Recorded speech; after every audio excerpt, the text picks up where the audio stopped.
ఇరాన్లో కొమైనీ చనిపోయాక చిన్న కొమైనీ ప్రస్తుతానికి ఇంతవరకు అయితే కనిపించలేదు. దాని గురించి అడుగుతుంటే నెతన్యాహు చనిపోయాడని ప్రచారం చేశారు.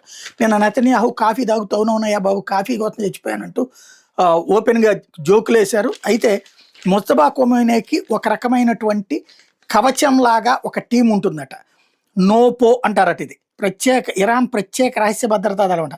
పార్సీ భాషలో నిరోయే విజయ్ పాస్తరాన్ వేలాయత్కి సంక్షిప్త రూపం అంట. అంటే పాలకులను కాపాడే ప్రత్యేక దళం అంట.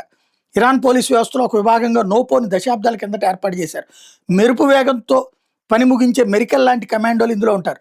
1979లో ఇరాన్లో ఇస్లామిక్ చైతన్యం తర్వాత తొలి సుప్రీం నేతగా ఆవిర్భించిన ఐతొల్లా రుహెల్లా కొమైనీ కాలంలో తిరుగుబాటుదారుల నుంచి అగ్రనేతల రక్షణ నిమిత్తం 28 రుహెల్లా డివిజన్ నుంచి నోపోను ఏర్పాటు చేశారు.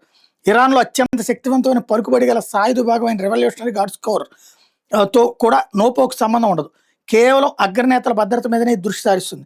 వాళ్ళని అనుక్షణం కట్టికి రెప్పలా కాపాడుతుంది. నోపో కమాండోల పని పూర్తిగా గోప్యంగానే ఉంటుంది. ప్రమాదాన్ని పసిగట్టి ముందస్తు వ్యూహాలు రచించి అమలు చేయడం, పరిస్థితి హఠాత్తుగా అదుపుతప్పితే స్వతంత్ర నిర్ణయాలు తీసుకుంటూ ముందుకెళ్ళడం ఈ దళం ప్రత్యేకత. 4 నోపో బ్రిగేడ్లు ముస్తఫా రక్షణలో నిరంతరం నిమగ్నమైనట్టు తెలుస్తోంది. మహ్షాద్, ఇస్ఫహాన్ అణుకేంద్రాల భద్రత కోసం మరో 2 యూనిట్లు పనిచేస్తున్నట్టు సమాచారం.